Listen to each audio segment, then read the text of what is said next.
तो अब चलिए चैप्टर नंबर 6 की शुरुआत करते हैं विशेषण से। विशेषण से संबंधित जितने भी सवाल दिए गए हैं उसको कंप्लीट करते हैं। ये अपना चैप्टर नंबर 6 है। इसके पहले चैप्टर 5 तक कंप्लीट हो गया है। ठीक है, चलिए शुरुआत करते हैं फर्स्ट क्वेश्चन से। देखिए, परिभाषा एवं भेद से संबंधित पहला सवाल है आपके सामने कि निम्न वाक्य विशेषण की किस अवस्था से है। ये करेला कड़वा है। ये जो दिया गया है वाक्य, ये करेला कड़वा है, ये किस अवस्था से है, विशेषण की कौन सी अवस्था इसमें है, ये आपको बताना है। सही उत्तर जो हो जाएगा आपका, ये हो जाएगा बी आंसर, मूलावस्था। बी उत्तर आपका हो जाएगा मूलावस्था। देखिए, समझने की कोशिश कीजिए।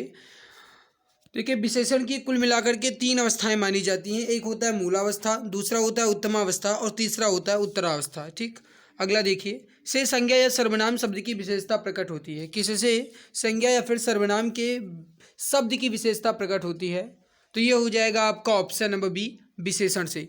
करेक्ट आंसर हो जाएगा B answer, option number B correct answer हो जाएगा। विशेषण के मुख्यतः कितने भेद होते हैं, विशेषण के मुख्यतः कितने भेद होते हैं, ये आपको बताना है।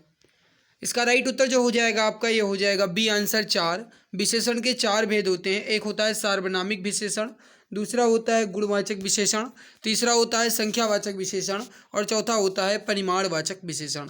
विशेषण मूलतः कितने प्रकार के होते हैं, तो जस्ट अभी मैंने आपको बताया कि विशेषण के कुल मिलाकर के 4 प्रकार होते हैं। तो ए आंसर आपका राइट आंसर यहाँ पर हो जाएगा। ठीक, आगे बढ़ते हैं, अगला सवाल देखते हैं। नेक्स्ट सवाल है आपके सामने कि जिन संज्ञाओं की विशेषता बताई जाती है उन्हें क्या कहते हैं। जिन संज्ञाओं की विशेषता बताई जाती है उन्हें क्या कहते हैं, तो उन्हें कहा जाता है विशेष्य। राइट उत्तर हो जाएगा आपका ऑप्शन नंबर सी, विशेष्य। जिन संज्ञाओं की विशेषता बताई जाती है उन्हें विशेष्य कहा जाता है, तो सी उत्तर आपका राइट उत्तर यहाँ पर हो जाएगा। विशेषण किसकी विशेषता बतलाते हैं, विशेषण किसकी विशेषता बताते हैं, तो देखिए संज्ञा और सर्वनाम दोनों की। करेक्ट उत्तर हो जाएगा आपका बी आंसर, संज्ञा और सर्वनाम दोनों की। अगला सवाल देखिए, इनमें से विधेय विशेषण का उदाहरण कौन सा है। इनमें से विधेय विशेषण का उदाहरण कौन सा है, तो इसका राइट उत्तर जो हो जाएगा, देखिए, ये लड़का आलसी है। ये देखिए, मेरा लड़का आलसी है, मेरा घोड़ा काला है, बैरागियों का ये संसार मिथ्या प्रतीत होता है। ये 3 के तीनों उदाहरण जो हैं विधेय विशेषण के हैं, तो राइट उत्तर हो जाएगा डी आंसर, उपरोक्त सभी। ऑप्शन डी करेक्ट आंसर यहाँ पर हो जाएगा। नेक्स्ट है कि निम्नलिखित में से कौन सा शब्द स्पर्शबोधक विशेषण है। स्पर्शबोधक विशेषण है, तो इसमें बी उत्तर आपका राइट उत्तर हो जाएगा कोमल। देखिए, जब किसी भी वस्तु को आप उसको स्पर्श करेंगे तभी आप उसको बता सकते हैं कि वो कोमल है या फिर कठोर है, तो ये स्पर्शबोधक के अंतर्गत आ जाएगा, तो कोमल आपका बी उत्तर राइट उत्तर यहाँ पर हो जाएगा। उर्वशी अत्यंत सुंदर है, इसमें से कौन सा शब्द प्रय विशेषण है। उर्वशी अत्यंत सुंदर है। अब देखिए, यहाँ पर सुंदर तो इसकी विशेषता है, लेकिन इसमें जो अत्यंत लगे है ये विशेषण की भी विशेषता बता रहा है, और विशेषण की भी विशेषता बताने वाले शब्दों को प्रविशेषण कहते हैं। तो इसमें अत्यंत जो है आपका ये पराविशेषण है। सही उत्तर जो हो जाएगा आपका, ये हो जाएगा सी आंसर, अत्यंत। अगला सवाल देखिए, अगला सवाल आपके सामने है कि यह कुत्ता मेरा है, इस वाक्य में प्रयुक्त विशेषण का प्रकार बताइए। ये कुत्ता मेरा है, इसमें आपको बताना है कि कौन सा विशेषण है। देखिए, ये कुत्ता मेरा है, ये सार्वनामिक विशेषण की बात कर रहा है, तो राइट उत्तर हो जाएगा आपका सी आंसर, सार्वनामिक विशेषण। नेक्स्ट है कि इनमें से यौगिक सार्वनामिक विशेषण का कौन सा उदाहरण सही है। इनमें से यौगिक सार्वनामिक विशेषण का कौन सा उदाहरण सही है। सही उत्तर हो जाएगा आपका, ये हो जाएगा डी आंसर यहाँ पर, ऐसा आदमी नहीं देखा। यहाँ पे राइट उत्तर हो जाएगा आपका डी आंसर, ऐसा आदमी नहीं देखा। देखिए, समझने की कोशिश कीजिए। सार्वनामिक विशेषण के 2 भेद होते हैं, एक होता है मौलिक सार्वनामिक विशेषण और दूसरा होता है यौगिक सार्वनामिक विशेषण। इससे सवाल अब की बार पूछे जाने के चांस ज़्यादा हैं, तो इसको एक बार ध्यान से नोट कर लीजिए।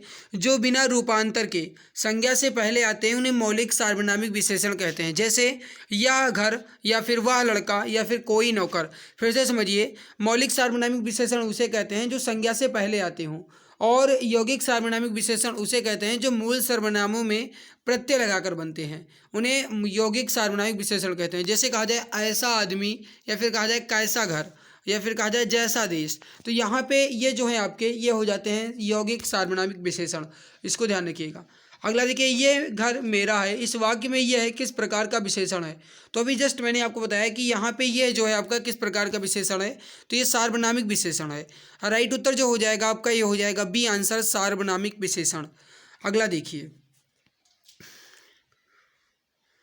वह मेरा पड़ोसी है, इस वाक्य में वह किस प्रकार का विशेषण है। वह मेरा पड़ोसी है, इस वाक्य में वह किस प्रकार का विशेषण है।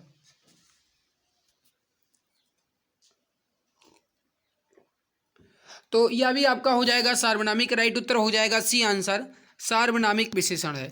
ठीक, अगला देखिए।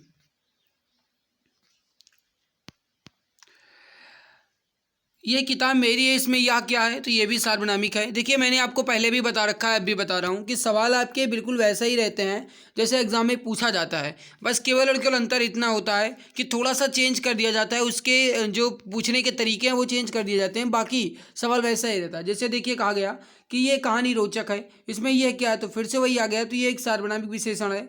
सी उत्तर, राइट उत्तर यहाँ पर हो जाएगा। सवाल बिल्कुल वही है, बस केवल थोड़ा सा चेंज किया जा रहा है।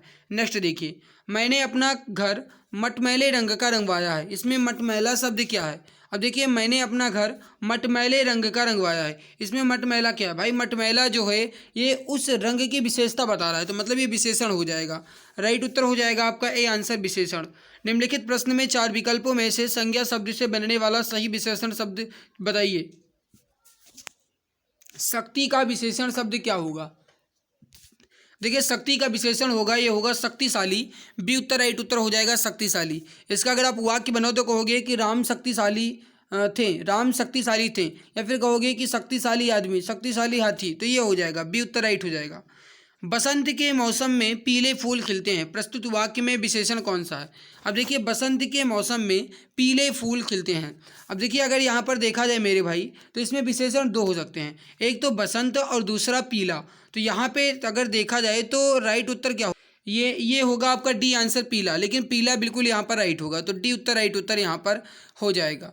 अगला देखिए, नीचे दिए गए शब्द किस गुणवाचक विशेषण के प्रकार हैं? अच्छा, दानी, न्यायी, कृपालु, ये किस गुणवाचक के विशेषण हैं? देखो गुणवाचक के अंतर्गत तो आते हैं, लेकिन किस गुणवाचक के हैं, तो ये गुणबोधक हैं। राइट उत्तर हो जाएगा सी आंसर, गुणबोधक। देखिए गुणवाचक विशेषण के कुल मिलाकर के 7 रूप होते हैं, या फिर कहा जाए गुणवाचक विशेषण जो है ये 7 प्रकार के होते हैं। मेरे भाई कौन कौन से वो आप यहाँ पर देख लीजिए, एग्जाम के लिए इंपॉर्टेंट है, तो इसको एक बार आप नोट कर लीजिएगा। यहाँ पर देखिए कालबोधक, कालबोधक के अंतर्गत नया, पुराना, ताजा, ये होते हैं कालबोधक गुणवाचक विशेषण। स्थानबोधक में जैसे पंजाबी, ऊपरी, सतही, दायां।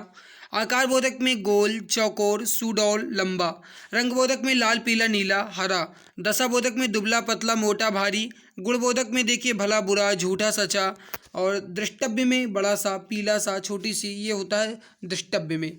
नेक्स्ट देखिए चीनी, मद्रासी, बिहारी आदि शब्द कौन सा विशेषण है? अब देखिए चीनी, मद्रासी, बिहारी ये सब स्थान की बात कर रहे हैं, तो ये सब हो जाएंगे स्थान बोधक। राइट उत्तर हो जाएगा आपका सी आंसर, स्थान बोधक। अगला देखिए, योग्य व्यक्ति ही पहचाना जाता है, वाक्य में योग्य शब्द क्या है? अब देखिए योग्य, योग्य व्यक्ति ही पहचाना जाता है, इसमें योग्य क्या है भाई? ये व्यक्ति की गुणवत्ता बता रहा है, उसके गुण बता रहा है, तो ये हो जाएगा सी आंसर, उसका गुणवाचक विशेषण है। नेक्स्ट देखिए, निम्न वाक्यों में से विशेषण संबंधी वाक्य चुनिए। रमा अच्छा गाती है, आज वर्षा अधिक हुई है, सुनैना अच्छा चित्र बनाती है, और धीरे धीरे बोलो। इसमें विशेषण संबंधी वाक्य आपको चुनना है। राइट उत्तर हो जाएगा सी आंसर, सुनैना अच्छा चित्र बनाती है। राइट उत्तर हो जाएगा आपका सी आंसर, सुनैना अच्छा चित्र बनाती है। नीचे दिए गए शब्दों में से कौन सा गुणवाचक का उदाहरण नहीं है? नीचे दिए गए उदाहरणों में से कौन सा गुणवाचक का उदाहरण नहीं है?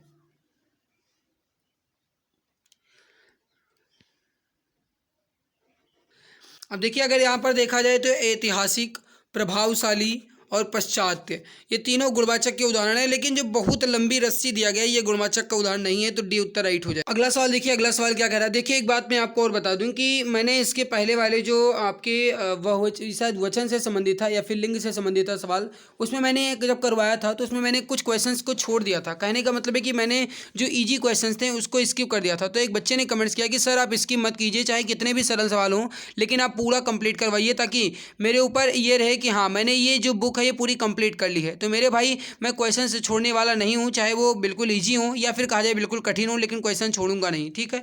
देखिए मोह शब्द कौन सा विशेषण है? तो मोह जो है एक गुणवाचक विशेषण हो जाएगा, डी उत्तर राइट हो जाएगा। भले ही मैं जल्दी जल्दी करवा दूं वो बात अलग है, लेकिन एक भी क्वेश्चन छोड़ूंगा नहीं। समझदार शब्द विशेषण का कौन सा भेद है? समझदार शब्द विशेषण का कौन सा भेद है? तो ये भी हो जाएगा गुणवाचक विशेषण, डी उत्तर राइट उत्तर हो जाएगा गुणवाचक विशेषण। अगला देखिए, सफ़ेद कमीज में कौन सा विशेषण है? तो ये भी आपका हो जाएगा गुणवाचक, सी उत्तर राइट हो जाएगा गुणवाचक विशेषण है। सच्चे लोग कभी हारते नहीं, इस वाक्य में सच्चे किस प्रकार के विशेषण है? तो ये भी उसकी गुणवत्ता बता रहा है, गुणवाचक विशेषण हो जाएगा। राइट उत्तर हो जाएगा ए आंसर, गुणवाचक विशेषण। दूध मीठा है, इसमें मीठा किस प्रकार का विशेषण है?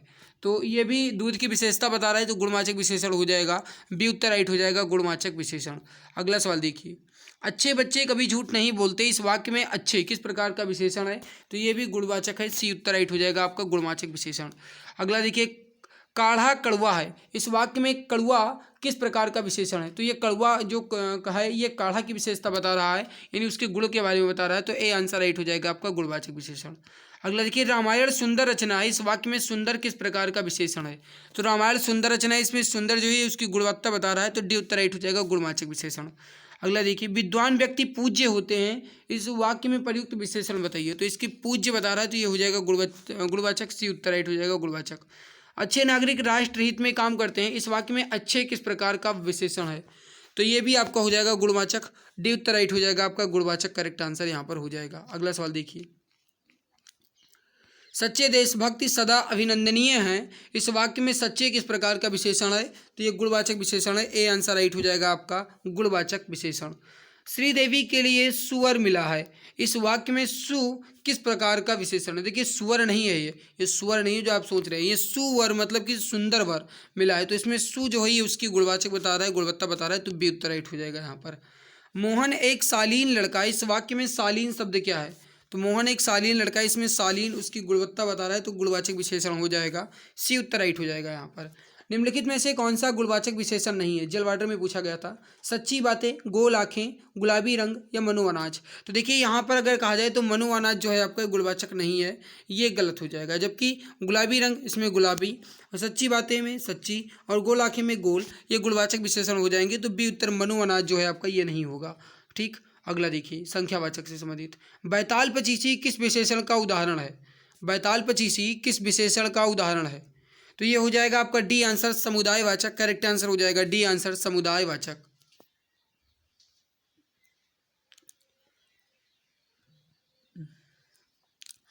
अगला सवाल देखिए, सवाल कह रहा है कि कुछ बच्चे इधर आओ, इस वाक्य में विशेषण पहचानिए। कुछ बच्चे इधर आओ, इस वाक्य में कौन सा विशेषण है? तो ये संख्यावाचक की बात कर रहा है, डी उत्तर राइट हो जाएगा, संख्यावाचक विशेषण। कौन सा विशेषण निश्चित संख्यावाचक विशेषण नहीं है? निम्नलिखित में से कौन सा विशेषण निश्चित संख्यावाचक विशेषण नहीं है? अब देखिए यहाँ पर अगर देखा जाए तो कुर्ते के लिए 2 मीटर कपड़ा चाहिए, चाय में 50 ग्राम चीनी डालना, सैकड़ों लोग मारे गए, और 1 किलो आम से ज़्यादा मत लाना। इसमें कौन सा संख्यावाचक विशेषण नहीं है? तो आपका सी उत्तर राइट हो जाएगा, सैकड़ों लोग मारे गए। इसमें संख्या के पता ही नहीं है, बस इतना पता है सैकड़ों, और बाकी इसमें पता है 2 मीटर, इसमें पता है 50 ग्राम, इसमें पता है कि 2 किलो से ज़्यादा नहीं। नेक्स्ट देखिए, 25 रुपये दीजिए, इस वाक्य में विशेषण पहचानिए। 25 रुपये दीजिए, इसमें विशेषण कौन सा है? तो ये एक निश्चित संख्यावाचक है, सी उत्तर राइट हो जाएगा, निश्चित संख्यावाचक, option number C correct answer हो जाएगा। कितने प्रश्न करने हैं, इस वाक्य में विशेषण कौन सा है? कितने प्रश्न करने हैं, तो ये भी गाइस संख्यावाचक विशेषण की बात कर रहा है, बी उत्तर राइट हो जाएगा आपका, संख्यावाचक विशेषण। अगला देखिए सवाल, चंद रुपए बचाने के चक्कर में कई लोगों को शर्मसार होना पड़ा, इस वाक्य में प्रयुक्त विशेषण का भेद बताइए। अब देखिए, चंद रुपए मेरे भाई, इसमें निश्चित नहीं है कि कितने रुपए, तो ये हो जाएगा अनिश्चित और संख्यावाचक। राइट उत्तर हो जाएगा आपका, ये हो जाएगा सी आंसर, अनिश्चित संख्यावाचक विशेषण है, ऑप्शन सी राइट हो जाएगा यहाँ पर। चौथा व्यक्ति ज़्यादा होशियार है, इस वाक्य में चौथा क्या है? तो चौथा जो है ये उसके क्रम को बता रहा है, तो ये हो जाएगा, देखिए यहाँ पर अगर देखा तो ये संख्यावाचक के अंतर्गत ही आएगा, तो डी उत्तर राइट हो जाएगा। नेक्स्ट है कि इनमें से क्रमवाचक विशेषण का उदाहरण कौन सा है? तो इसका राइट उत्तर हो जाएगा आपका ए आंसर, दूसरा। देखिए मैंने अभी पहले आपको बताया कि पहला, दूसरा, तीसरा, चौथा ये संख्यावाचक के अंतर्गत ही आते हैं, लेकिन संख्यावाचक में भी क्रमवाचक है, तो ए उत्तर आपका राइट उत्तर यहाँ पर हो जाएगा। ठीक, अगला सवाल देखिए, संख्यावाचक के 5 भेद होते हैं। एक होता है गणनाबोधक, दूसरा होता है क्रमवाचक, तीसरा होता है आवृत्तिवाचक, चौथा होता है समूहवाचक, और पांचवा होता है प्रत्येक बोधक विशेषण। क्रमवाचक विशेषण का उदाहरण कौन सा है? तो मैंने अभी बताया पहला, दूसरा, तीसरा, चौथा ये होते हैं, तो डी उत्तर राइट हो जाएगा, दूसरा यहाँ पर करेक्ट आंसर हो जाएगा, डी आंसर दूसरा। इनमें से आवृत्तिवाचक विशेषण का उदाहरण कौन सा है? आवृत्तिवाचक विशेषण का उदाहरण कौन सा है? तो देखिए इसका राइट उत्तर हो जाएगा चौगुना। देखिए 2 गुना, 3 गुना, 4 गुना, ये सब होते हैं आवृत्तिवाचक। पहली पुस्तक वापस करो, इस वाक्य में पहली कौन सा विशेषण है? तो पहली जब पूछा जाएगा तब ये बता रहा है उसके क्रम के बारे में, पहली दूसरी तीसरी, तो ये क्रमवाचक विशेषण हो जाएगा। बी उत्तर राइट हो जाएगा, क्रमवाचक विशेषण है। मेरी बहन 10वीं कक्षा में पढ़ती है, इस वाक्य में 10वीं शब्द कौन सा है? तो ये भी संख्यावाचक की बात कर रहा है। सी उत्तर राइट हो जाएगा आपका, संख्यावाचक विशेषण यहाँ पर हो जाएगा। ठीक, अगला सवाल देखिए, मुझे 10 दिन की छुट्टी चाहिए, इस वाक्य में 10 दिन, इस वाक्य में 10 किस प्रकार का विशेषण है? तो ये भी उसकी संख्या की बात कर रहा है। ए उत्तर राइट हो जाएगा। इनमें से संख्यावाचक विशेषण से संबंधित कौन है? तो देखिए भद्दा, सुंदर और 20 मीटर कपड़ा और 4 कुर्सियाँ। अब देखिए यहाँ पर देखिए 20 मीटर कपड़ा और 4 कुर्सियाँ, इसमें अगर कहा जाए तो सबसे सटीक उदाहरण होगा आपका डी वाला 4 कुर्सियाँ, ये बिल्कुल सबसे सटीक होगा।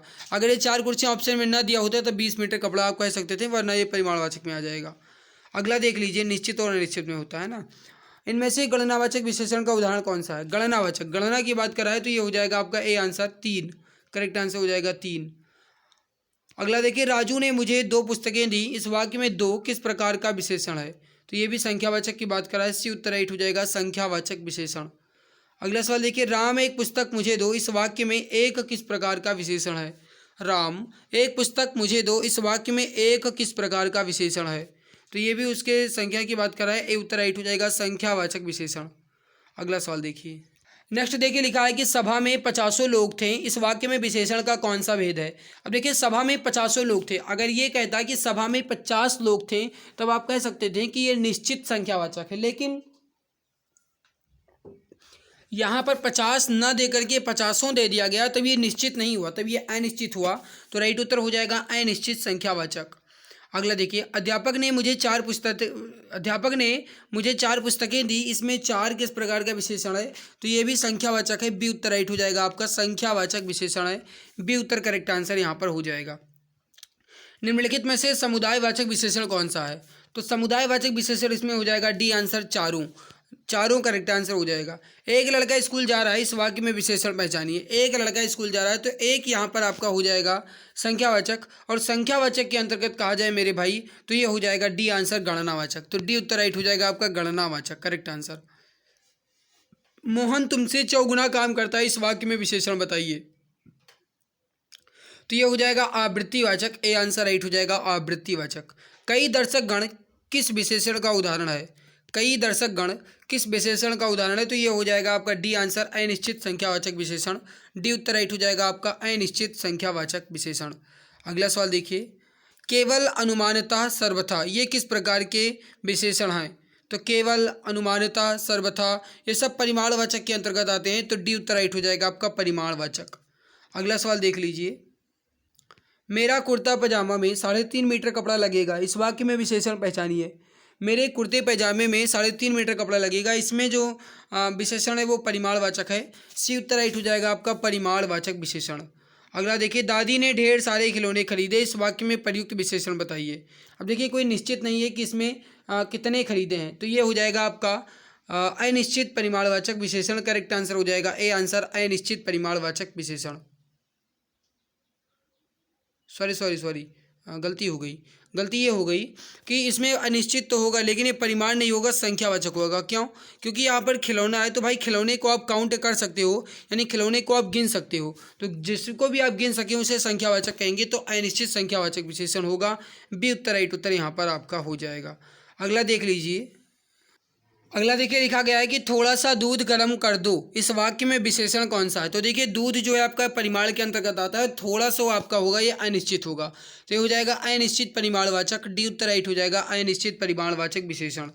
अगला सवाल है कि आज मुझे बहुत काम है, इस वाक्य में बहुत किस प्रकार का विशेषण है? तो ये भी आपका हो जाएगा परिमाणवाचक विशेषण, करेक्ट आंसर हो जाएगा, ए आंसर, परिमाणवाचक विशेषण। आज मुझे बहुत काम है, इस वाक्य में बहुत, तो ये भी परिमाणवाचक के अंतर्गत ही आएगा, बी उत्तर राइट उत्तर यहाँ पर आपका हो जाएगा। इनमें से परिमाण बोधक विशेषण का उदाहरण कौन सा है? परिमाण बोधक विशेषण का उदाहरण इसमें सी आंसर राइट होगा, थोड़ा, करेक्ट आंसर हो जाएगा, सी आंसर, थोड़ा। अगला देखिए, आज मुझे थोड़ी सी फुर्सत मिली, इस वाक्य में थोड़ी सी किस प्रकार का विशेषण है? तो ये भी परिमाणवाचक के अंतर्गत ही आएगा, डी उत्तर राइट हो जाएगा, परिमाणवाचक विशेषण। अगला देखिए, आज दूध वाला बहुत देर से आया। इस वाक्य में एक बहुत किस प्रकार का विशेषण है?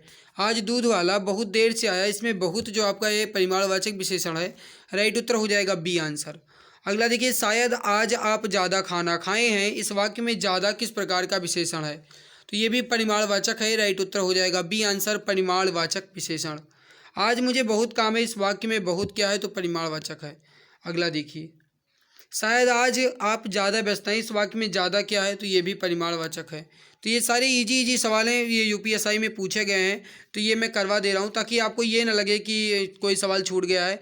तो इस वजह से मैं करवा दे रहा हूँ। बाकी इजी बहुत हैं, तो इसको करवाना कोई उचित नहीं बनता, लेकिन फिर भी करवा दे रहा हूँ। चाय फीकी है। इस वाक्य में फीकी किस प्रकार का विशेषण है?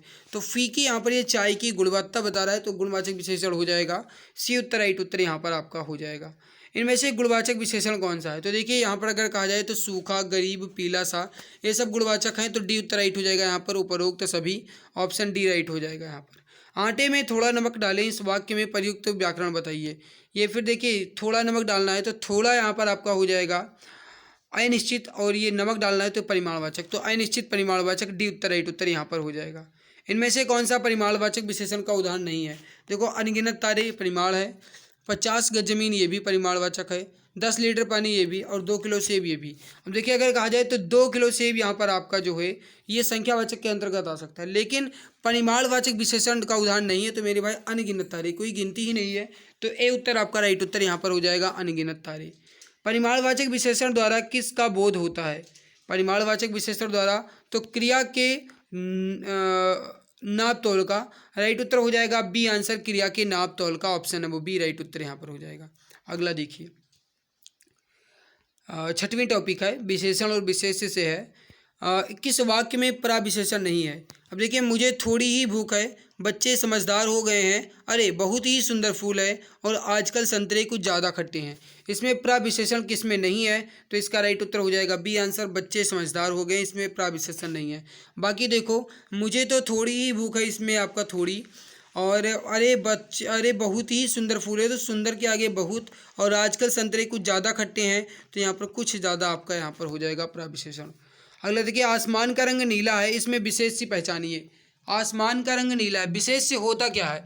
विशेष से जिसके बारे में विशेषता बताई जाए उसे विशेष कहते हैं, तो ये हो जाएगा आसमान के बारे में बताया जा रहा है। राइट उत्तर हो जाएगा आपका सी आंसर, आसमान। मौसम आज कुछ सुहावना सा है। इस वाक्य में सुहावना शब्द किसका परिचायक शब्द है? तो ये हो जाएगा विशेषण का, बी उत्तर राइट हो जाएगा आपका, विशेषण का। दिए गए विकल्पों में से उन्नति शब्द क्या दर्शाता है? उन्नति आपका हो जाएगा विशेषण, सी उत्तर राइट हो जाएगा, विशेषण। जिस संज्ञा या सर्वनाम शब्द की विशेषता बताई जाए वह क्या कहलाते हैं? जिस संज्ञा या फिर सर्वनाम शब्द की विशेषता बताई जाती है उन्हें विशेष कहते हैं। तो जिसके बारे में बताया जाए या फिर जिसकी विशेषता बताई जाए उन्हें विशेष कहा जाता है। राइट उत्तर जो हो जाएगा आपका, ये हो जाएगा option number A correct answer हो जाएगा, विशेष से। अगला सवाल देखिए, दिए गए विकल्पों में से पवित्रता का विशेषण कौन सा है?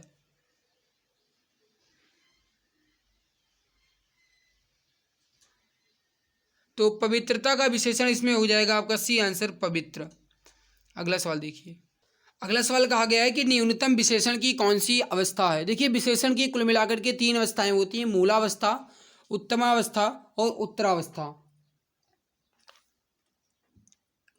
मूलावस्था जैसे कहा गया कि न्यूनतम विशेषण की कौन सी अवस्था है। अब न्यूनतम की अगर आप मूलावस्था निकालेंगे तो न्यूनतम की मूलावस्था निकलेगी न्यून, और अगर आप इसका उत्तरावस्था निकालेंगे तो ये हो जाएगा न्यूनतर। इसका जो उत्तरावस्था निकलेगा वो निकलेगा न्यूनतर।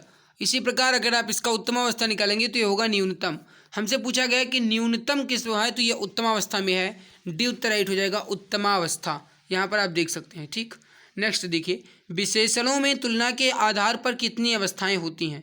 विशेषण में तुलना के आधार पर, तो तुलना के आधार पर कुल मिलाकर के 3 अवस्थाएं होती हैं। अभी मैंने आपको बताया, एक होता है मूलावस्था, दूसरा होता है उत्तमावस्था और तीसरा होता है उत्तरावस्था। ठीक, अगला देखिए, सालों बाद उसका प्रवासी पति लौटा है। इस वाक्य में कौन सा शब्द विशेषण है? सालों बाद उसका प्रवासी पति लौटा है, तो इसमें जो प्रवासी है आपका, ये उसकी विशेषता बता रहा है, सी उत्तर राइट हो जाएगा यहाँ पर, विशेषण हो जाएगा प्रवासी। विशेषण की विशेषता बताने वाले शब्द क्या कहलाते हैं? तो जो विशेषण की भी विशेषता बताएं उन्हें कहा जाता है प्रविशेषण। राइट उत्तर हो जाएगा आपका बी उत्तर, प्रविशेषण। अगला सवाल देखिए, भारत की सबसे चौड़ी नदी ब्रह्मपुत्र तथा सबसे लंबी नदी गंगा है। इस वाक्य में प्रयुक्त शब्द सबसे क्या है? तो देखो यहाँ पर लंबी की भी विशेषता बता रहा है सबसे, और चौड़ी की भी विशेषता बता रहा है सबसे। तो सबसे जो है आपका ये प्रविशेषण है। तो विशेषण की भी विशेषता बताने वाले शब्दों को प्रविशेषण कहते हैं। डी उत्तर राइट हो जाएगा यहाँ पर, प्रविशेषण। चर्चा शब्द से बना शब्द विशेषण, चर्चा से बना विशेषण। तो चर्चा का विशेषण शब्द होगा, ये होगा चर्चित। सी उत्तर राइट हो जाएगा आपका, चर्चित। निम्नलिखित में से कौन सा विशेषण नहीं है? इसमें आपको बताना है कौन सा विशेषण नहीं है। तो इसका राइट उत्तर हो जाएगा डी आंसर, नमक आपका विशेषण नहीं है, जबकि नमकीन, पथरीला, बर्फीला ये विशेषण है। तो डी उत्तर राइट हो जाएगा। निम्नलिखित में से विशेषण बताइए। तो ये राइट उत्तर हो जाएगा डी आंसर, शांत आपका विशेषण है, बाकी विशेषण नहीं है। अगला देखिए, निम्नलिखित शब्दों में से विशेषण को पहचानिए। राइट उत्तर हो जाएगा ए आंसर, ऐतिहासिक। करेक्ट आंसर हो जाएगा आपका ऑप्शन नंबर ए, ऐतिहासिक इसमें हो जाएगा। ठीक, अगला देखिए, वह बहुत धार्मिक व्यक्ति है। इस वाक्य में रेखांकित पद बताइए। तो धार्मिक आपका विशेषण हो जाएगा, डी उत्तर राइट हो जाएगा, धार्मिक।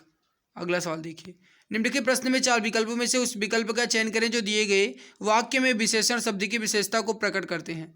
इस पर्वतमाला में बहुत ऊंचे ऊंचे पहाड़ हैं। पहाड़ की विशेषता बता रहा है ऊंचे ऊंचे, और ऊंचे ऊंचे की विशेषता बता रहा है बहुत। हमसे पूछा गया विशेषण की भी विशेषता बताने वाले, तो बहुत आपका राइट उत्तर हो जाएगा, बी उत्तर का करेक्ट आंसर यहाँ पर आपका हो जाएगा। नेक्स्ट देखिए, राम बहुत बहादुर है। इस वाक्य में कौन सा शब्द विशेष से है? तो विशेष से मैंने आपको बताया कि जो विशेषण की भी विशेषता जिसके बारे में विशेषता बताई जाए उन्हें विशेष कहते हैं। तो यहाँ पर राम के बारे में बताई जा रही है, तो राम आपका हो जाएगा विशेष से, बी उत्तर राइट हो जाएगा। निम्नलिखित में से कौन सा शब्द भाषण के लिए उपयुक्त विशेषण होगा? तो भाषण के लिए जो विशेषण होगा वो होगा ओजस्वी। तो ओजस्वी भाषण होता है, सी उत्तर राइट हो जाएगा आपका, ओजस्वी। अगला है कि विशेषण का लिंग किसके अनुसार होता है? तो विशेषण का लिंग जो है ये उसके विशेष के अनुसार होता है। ए आंसर राइट हो जाएगा, विशेष के अनुसार। मुझे छोटी बच्ची के लिए कुछ नए कपड़े खरीदने। इस वाक्य में प्रयुक्त विशेषण कितने हैं ये आपको बताना है। देखिए, मुझे छोटी बच्ची की विशेषता बता रहा है छोटी, के लिए कुछ नए कपड़े खरीदने हैं, और कपड़े की विशेषता बता रहे हैं नया। तो इसमें अगर कहा जाए मेरे भाई, तो कुल मिलाकर के विशेषण जो है, और नए के भी विशेषता बता रहे हैं कुछ, तो इसमें जो विशेषण है वो कुल मिलाकर के 3 है। तो राइट उत्तर हो जाएगा आपका ऑप्शन नंबर ए, 3। 9 रस हैं। इस वाक्य में 9 किस प्रकार का विशेषण है? तो 9 यहाँ पर आपका हो जाएगा संख्यावाचक। राइट उत्तर हो जाएगा डी आंसर, संख्यावाचक विशेषण है। अष्टादश पुराण है। इस वाक्य में अष्टादश किस प्रकार का विशेषण है? तो ये हो जाएगा आपका ऑप्शन नंबर ए, संख्यावाचक। करेक्ट आंसर हो जाएगा ए। अगला सवाल है कि इनमें से संस्कृति का विशेषण क्या होगा? संस्कृति का विशेषण क्या होगा? तो ये हो जाएगा सांस्कृतिक, डी उत्तर राइट हो जाएगा, सांस्कृतिक। इनमें से कौन सा शब्द विशेषण का उदाहरण नहीं है? विशेषण का उदाहरण नहीं है, तो इसका राइट उत्तर हो जाएगा सी आंसर, अंतर यहाँ पर नहीं है, बाकी सभी उदाहरण हैं। संस्कृति का विशेषण तो अभी मैंने आपको बताया सांस्कृतिक। राइट उत्तर हो जाएगा बी आंसर, सांस्कृतिक। अतिरंजन शब्द का विशेषण कौन सा होगा? अतिरंजन का विशेषण होगा अतिरंजित, डी उत्तर राइट हो जाएगा, अतिरंजित। अगला सवाल देखिए, यह गाय अधिक दूध देती है। इस वाक्य में अधिक विशेषण किसकी विशेषता बताता है? यह गाय अधिक दूध देती है। इस वाक्य में अधिक जो है किसकी विशेषता बता रहा है? तो दूध की विशेषता बता रहा है। राइट उत्तर हो जाएगा बी आंसर, दूध की विशेषता बता रहा है। अगला सवाल है कि अग्नि का विशेषण कौन सा होगा? तो अग्नि का विशेषण होगा आग्नेय। राइट उत्तर होगा आपका ऑप्शन नंबर ए, आग्नेय। अगला है कि कांटा का विशेषण कौन सा होगा? तो कांटा का विशेषण जो होगा ये होगा कटीला। राइट उत्तर होगा ए आंसर आपका, कटीला। नेक्स्ट सवाल आपके सामने कि वह श्रेष्ठ उपासक है। इस वाक्य में प्रयुक्त विशेष बताइए। तो यहाँ पर ये वह की विशेषता बता रहा है, तो ये मतलब जो विशेष से पूछा जा रहा है ये उपासक की विशेषता बता रहा है। राइट उत्तर हो जाएगा आपका ए आंसर यहाँ पर, उपासक। अगला है कि आध्यात्म शब्द का विशेषण कौन सा होगा? तो ये होगा आध्यात्मिक। राइट उत्तर होगा आपका सी आंसर, आध्यात्मिक। Option number C correct answer यहाँ पर हो जाएगा। तो यहाँ पर देखिए विशेषण के कुल मिलाकर के 109 सवाल दिए गए थे, तो ये मैंने 109 सवालों को पूरा कंप्लीट कर लिया है। अब जो कंप्लीट करूँगा वो है अव्यय। मैंने आपको पहले भी बता रखा है, अभी बता रहा हूँ कि हमारा जो टारगेट है वो है हर एक प्रश्नों को कंप्लीट करवाना, चाहे वो यूपी पुलिस कांस्टेबल में पूछे गए हों, चाहे वो यूपीएसआई 2017, 1991, 2021 में कहीं कभी भी पूछा गया हो वो, इसके अलावा UP computer operator, jail warder में, फायरमैन में, या फिर कहा जाए मेरे भाई यूपी पुलिस हॉर्स राइडर में, जहाँ पे भी पूछे गए हैं, कंप्यूटर प्रोग्रामर में जहाँ पे भी पूछे गए हैं सवाल, वो पूरा मैं कंप्लीट करवा रहा हूँ, चाहे वो इजी हो चाहे वो कठिन हो। क्योंकि मैंने वीडियो के स्टार्टिंग में ही आपको बता दिया है कि पूरी बुक कंप्लीट, तो पूरी बुक कंप्लीट करना ही करना है, चाहे जैसा भी सवाल है उससे आपको फ़र्क नहीं लेना है, ठीक है। अब आपको अगर ये लग रहा है कि ये बार बार वही करवा रहे हैं या फिर इजी सवाल करवा रहे हैं, तो गाइस जैसे भी आपकी इच्छा, आपका जो भी इच्छा है, आप अगर चाहें तो वीडियो को बढ़ा सकते हैं, अगर आप चाहें तो देख सकते हैं, नहीं चाहें ना देखें, जैसे भी आपकी इच्छा वो आपके ऊपर डिपेंड करता है। बट इतना ज़रूर कहूँगा कि अगर आप एक बार पूरी बुक कंप्लीट कर लेते हो तो गारंटी के साथ कह रहा हूँ कि आपको हिंदी में तनिक भी डरना नहीं है, क्योंकि हिंदी में आपका बेस्ट स्कोर आएगा अगर आप ये पूरी वीडियो देख लेते हो तो।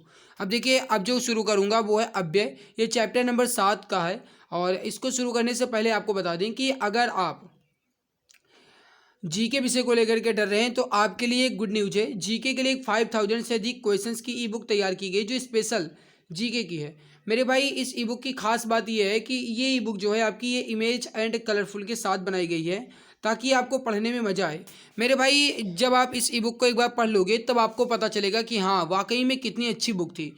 देखिए, इस ई बुक की खास बात जो है वो है कि इसमें आपको पूरा complete history, geography, economic, constitution, science के अंतर्गत फिजिक्स, केमिस्ट्री, बायोलॉजी और स्टैटिक जीके की 5 क्वेश्चन के साथ एक्स्ट्रा पॉइंट्स भी आपको मिलेंगे।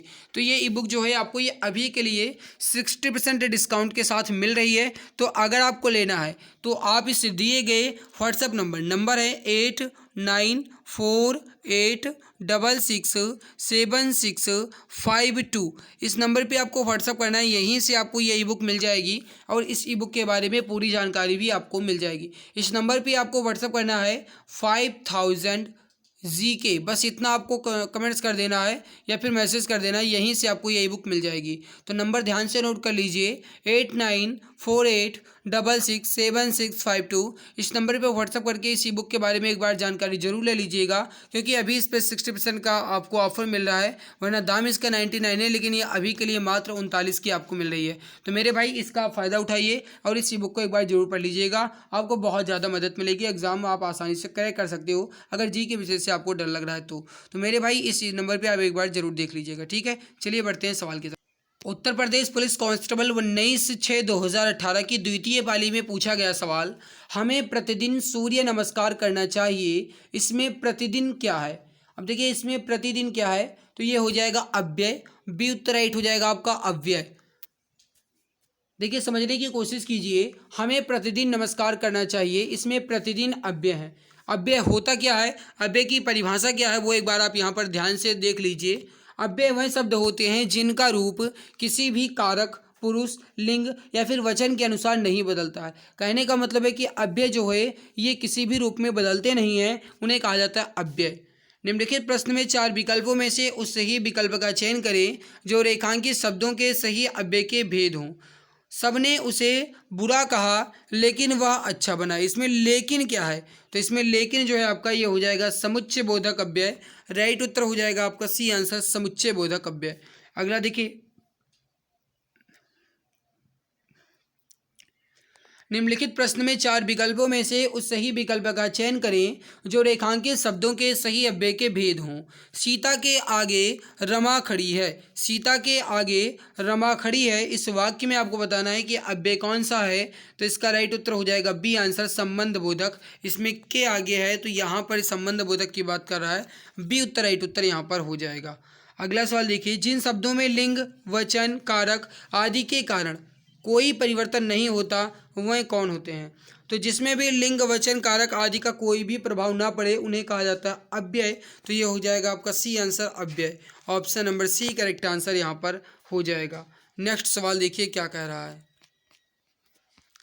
अगला सवाल आपके सामने है कि यह काम उसने ही किया होगा, इसमें ही क्या है, ये काम उसने ही किया होगा, इसमें ही क्या है, तो ये हो जाएगा आपका बी आंसर निपात। करेक्ट आंसर हो जाएगा आपका ऑप्शन नंबर बी निपात।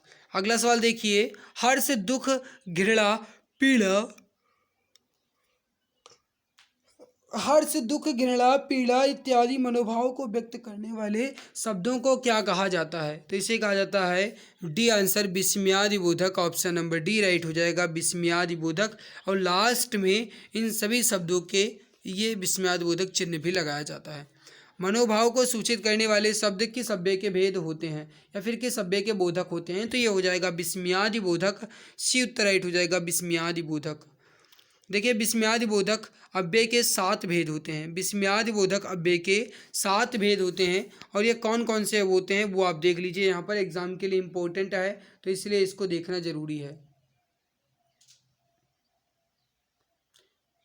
देखिए हर्षबोधक, हर्षबोधक के अंतर्गत आएगा आहा वाह वाह, ये हो जाएगा हर्षबोधक। शोकबोधक के अंतर्गत आह ओह हाय, ये जो है शोकबोधक के अंतर्गत आएगा।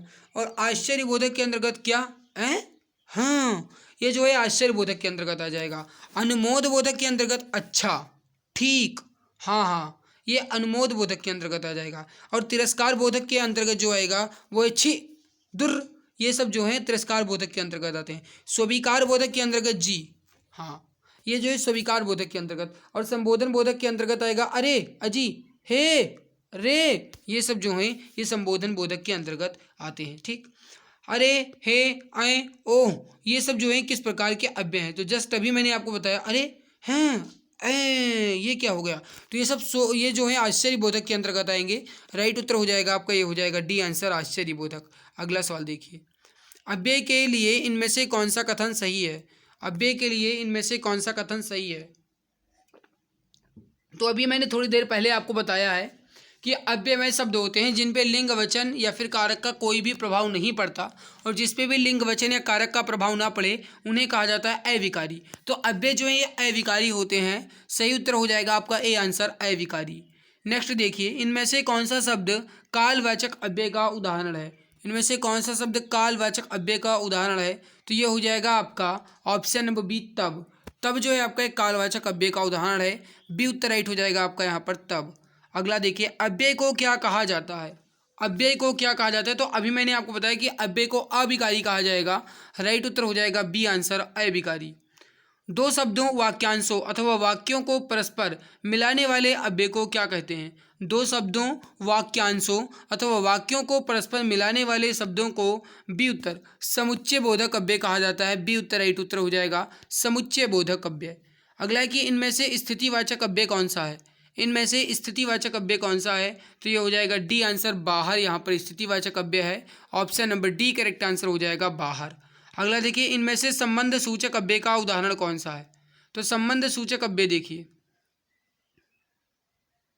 सही उत्तर हो जाएगा यहाँ पर अगर कहा तो देखिए धन के बिना किसी का काम नहीं चलता, इसमें धन के बिना में जो के बिना है ये आपका संबंध सूचक अव्यय है। सही उत्तर हो जाएगा ए आंसर, करेक्ट आंसर हो जाएगा आपका यहाँ पर ऑप्शन नंबर ए।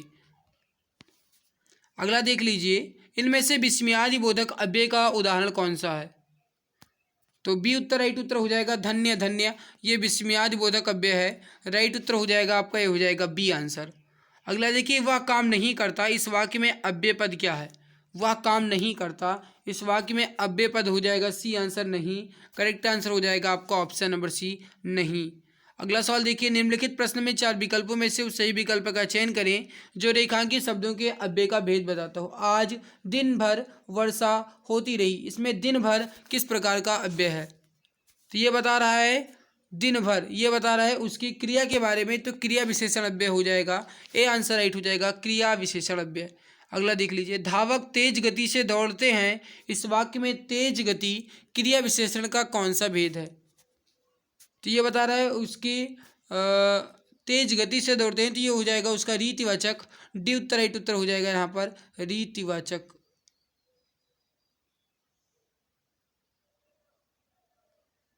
धावक तेज गति से दौड़ते हैं, इस वाक्य में तेज गति क्रिया विशेषण का कौन सा भेद है? क्रिया विशेषण का कौन सा तेज, सॉरी परिमाणवाचक होगा, बी उत्तर राइट हो जाएगा, क्योंकि यहाँ पर उसकी गति को हम बता नहीं सकते तो परिमाण होगा, माफ करना, बी उत्तर राइट। नेक्स्ट देखिए, मैं रोज पढ़ता हूँ, इस वाक्य में क्रिया विशेषण का भेद बताइए। तो मैं रोज पढ़ता हूँ, रोज यहाँ पर उसके समय की बात करें तो कालवाचक हो जाएगा, सी उत्तर राइट हो जाएगा, कालवाचक। अगला देख लीजिए, क्रिया विशेषण के कितने भेद होते हैं?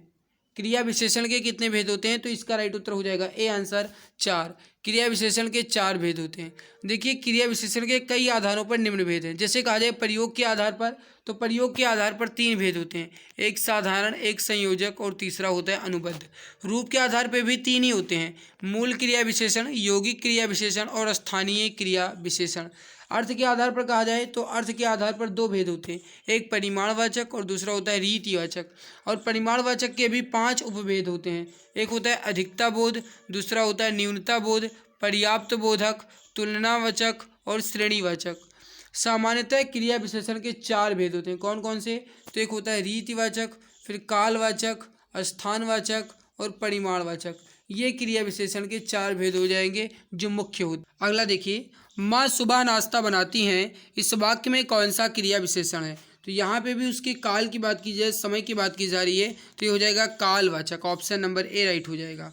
अगला देख लीजिए, रात को अचानक वर्षा होने लगी, इसमें क्रिया विशेषण कौन सा है? तो रात को अचानक वर्षा होने लगी, तो ये इसका राइट उत्तर हो जाएगा डी आंसर, रीतवाचक। ये वर्षा होने के प्रकार को बता रहा है, तरीके को बता रहा है कि वो अचानक होने लगी, तो डी उत्तर राइट हो जाएगा आपका यहाँ पर रीतिवाचक। जो शब्द क्रिया की विशेषता बताते हैं उन्हें क्या कहते हैं? तो जो शब्द क्रिया की विशेषता बताएं उन्हें क्रिया विशेषण कहते हैं। सही उत्तर हो जाएगा आपका ऑप्शन नंबर ए, क्रिया विशेषण। दिए गए विकल्पों में से कौन सा विकल्प कालवाचक क्रिया विशेषण का नहीं है? तो देखो, कालवाचक क्रिया विशेषण का इसमें से कौन सा नहीं है? तो इसका राइट उत्तर हो जाएगा सी आंसर, बाहर और भीतर। ये कालवाचक नहीं, ये स्थानवाचक की बात कर रहा है, तो ये कालवाचक नहीं, ये स्थानवाचक होना चाहिए। अगला सवाल देखिए, निम्न में से कौन सा क्रिया विशेषण का भेद नहीं है? परिमाणवाचक, रीतिवाचक, स्थानवाचक होता है, जातिवाचक कोई क्रिया विशेषण नहीं होता, तो बी उत्तर राइट हो जाएगा आपका यहाँ पर जातिवाचक। अगला सवाल देखिए, बारिश बहुत ज़्यादा हो रही है, इस वाक्य में ज़्यादा शब्द क्या है? तो ये ज़्यादा जो है आपका एक क्रिया विशेषण है, सही उत्तर हो जाएगा डी आंसर, क्रिया विशेषण। ईश्वर सर्वव्यापक है, इस वाक्य में किस प्रकार का क्रिया विशेषण है? सर्वव्यापक यानी कि सभी स्थानों, तो ईश्वर जो है सभी स्थानों पर है, ये हो जाएगा स्थान की बात कराए तो स्थानवाचक। सही उत्तर हो जाएगा आपका डी आंसर, स्थानवाचक। अगला है कि डॉक्टर साहब कितनी देर में आएंगे, इस वाक्य में क्रिया विशेषण का कौन सा प्रकार का प्रयोग हुआ है? कितनी देर में आएंगे, टाइम की बात कर रहा है, तो ये कालवाचक की बात कर रहा है, बी उत्तर राइट हो जाएगा आपका, कालवाचक क्रिया विशेषण। रामू थोड़ी सी मिठाई खाओ, इस वाक्य में थोड़ी सी किस प्रकार का क्रिया विशेषण है? थोड़ी सी मिठाई खाओ, तो ये परिमाणवाचक क्रिया विशेषण की बात कर रहा है, बी उत्तर राइट हो जाएगा आपका, परिमाणवाचक क्रिया विशेषण। अगला सवाल आपके सामने कि आप क्यों हर बात पर शर्मिंदा हो रहे हो, इस वाक्य में किस प्रकार के क्रिया विशेषण का प्रयोग हुआ है? इसका राइट उत्तर हो जाएगा आपका यहाँ पर हो जाएगा वी आंसर राइट हो जाएगा, रीतिवाचक। करेक्ट आंसर हो जाएगा आपका ऑप्शन नंबर बी, रीतिवाचक क्रिया विशेषण। अगला सवाल देख लीजिए कि दीप धीरे धीरे बुझने लगा, इस वाक्य में धीरे धीरे किस प्रकार का क्रिया विशेषण है? तो ये भी उसके तरीके को बता रहा है, तो ये हो जाएगा रीतिवाचक। करेक्ट आंसर हो जाएगा ए आंसर, रीतिवाचक क्रिया विशेषण। क्षणभंगुर किस प्रकार का क्रिया विशेषण है? तो ये हो जाएगा क्षणभंगुर किस प्रकार का विशेषण है? तो कालबोधक है, सी उत्तर राइट हो जाएगा आपका, कालबोधक। उन्होंने पूर्णतया समर्थन किया, इस वाक्य में किस प्रकार का क्रिया विशेषण का प्रयोग हुआ? पूर्णतया समर्थन किया, तो पूर्णतया यानी कि सी उत्तर राइट हो जाएगा, परिमाणवाचक, ऑप्शन सी करेक्ट आंसर यहाँ पर हो जाएगा। तारे आकाश में चमक रहे हैं, इस वाक्य में आकाश में किस प्रकार का क्रिया विशेषण है? तो ये उसके स्थान की बात कर रहा है कि आकाश में चमक रहे हैं, तो स्थान बोधवाचक क्रिया विशेषण हो जाएगा, डी उत्तर राइट हो जाएगा यहाँ पर, स्थानवाचक क्रिया विशेषण। यथासंभव दूसरों की मदद करो, इस वाक्य में किस प्रकार के क्रिया विशेषण का प्रयोग किया गया? यथासंभव यानी जितना हो सके, तो यहाँ पर जो हो जाएगा आपका ये हो जाएगा बी उत्तर, परिमाणवाचक होना चाहिए, तो बी उत्तर राइट उत्तर यहाँ पर आपका हो जाएगा। इसका देखिए जो यथासंभव वाला सवाल है, इसका 2 आंसर हो सकता है, एक परिमाणवाचक और एक रीतिवाचक, दोनों हो सकता है। बट अगर कहा जाए जो माना गया है यूपी पीआरपीबी के भर्ती बोर्ड के ऑफिशियल आंसर की में वो माना गया है रीतिवाचक, तो रीतिवाचक ही आप याद रखिएगा, ठीक है, इसको आप ध्यान रखिएगा। नेक्स्ट सवाल है कि आपस में झगड़ा मत करो, इस वाक्य में किस प्रकार के क्रिया विशेषण का प्रयोग हुआ है। आपस में झगड़ा मत करो, इसमें किस प्रकार के क्रिया विशेषण का प्रयोग हुआ है, तो ये हो जाएगा बी आंसर, रीतिवाचक क्रिया विशेषण। अगला सवाल आपके सामने है कि रमेश वहाँ कुर्सी पर बैठा था, इस वाक्य में वहाँ किस प्रकार का क्रिया विशेषण है, तो ये हो जाएगा बी आंसर, स्थानवाचक क्रिया विशेषण। Option number B correct answer हो जाएगा, स्थानवाचक। वह परसों ही जाने की तैयारी में है, इस वाक्य में परसों किस प्रकार का क्रिया विशेषण है, तो वह परसों ही जाने की तैयारी में है। इसमें परसों जो है आपका एक कालवाचक क्रिया विशेषण है, बी उत्तर राइट हो जाएगा यहाँ पर, कालवाचक क्रिया विशेषण। अगला है कि लड़का धीरे धीरे चल रहा है, इस वाक्य में धीरे धीरे क्या है, तो ये रीतिवाचक क्रिया विशेषण है। ऑप्शन नंबर ए राइट हो जाएगा यहाँ पर, रीतिवाचक क्रिया विशेषण। अगला सवाल देखिए, कृपया मेरी थोड़ी सी मदद करो, इस वाक्य में थोड़ी सी क्या है, तो अभी जस्ट मैंने आपको बताया परिमाणवाचक है ये। अगला देख लीजिए, इसको एक बार आप यहाँ पर जो विशेषण के भेद दिए गए हैं, इसको एक बार आप वीडियो को पॉज कर लीजिए और ये पूरा का पूरा जो दिया गया है इसको स्क्रीनशॉट आप ले लीजिए, आपके लिए इंपॉर्टेंट पॉइंट है, इंपॉर्टेंट चार्ट है, विशेषण के भेद का ये चार्ट है, तो इसको एक बार नोट कर लीजिएगा। अगला देख लीजिए, कभी कभी मेरे दिल में ख्याल आता है, इस वाक्य में कौन सा क्रिया विशेषण है, तो कभी कभी ये हो जाएगा आपका कालवाचक। राइट उत्तर हो जाएगा ए आंसर, कालवाचक क्रिया विशेषण।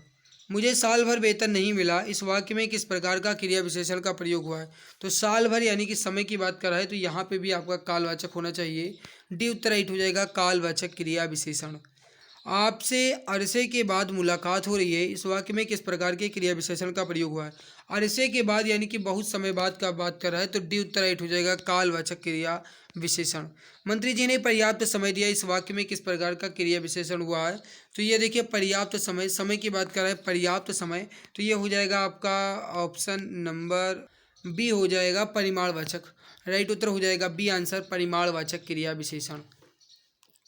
अगला देख लीजिए, चोर वहाँ दीवार के पास खड़ा था, इस वाक्य में वहाँ किस प्रकार का क्रिया विशेषण है, तो चोर वहाँ दीवार के पास खड़ा था, इसमें वहाँ जो है यह स्थान की बात कर रहा है, तो सी उत्तर राइट हो जाएगा आपका, स्थानवाचक क्रिया विशेषण। गणेश चतुर्थी से पूर्व शिल्पकार गणेश की मूर्तियाँ बनाने के लिए दिन रात काम करते हैं, इस वाक्य में दिन रात किस प्रकार का क्रिया विशेषण है, तो ये हो जाएगा आपका डी आंसर, कालवाचक क्रिया विशेषण। Option number D correct answer हो जाएगा, कालवाचक क्रिया विशेषण। मंत्री जी ने हड़ताल कर रहे श्रमिकों की समस्याओं को सुनने के लिए पर्याप्त समय दिया, इस वाक्य में किस क्रिया विशेषण का प्रयोग हुआ है, तो पर्याप्त यानी इसमें भी परिमाण की बात की जा रही है, तो सी उत्तर राइट हो जाएगा आपका, परिमाणवाचक क्रिया विशेषण।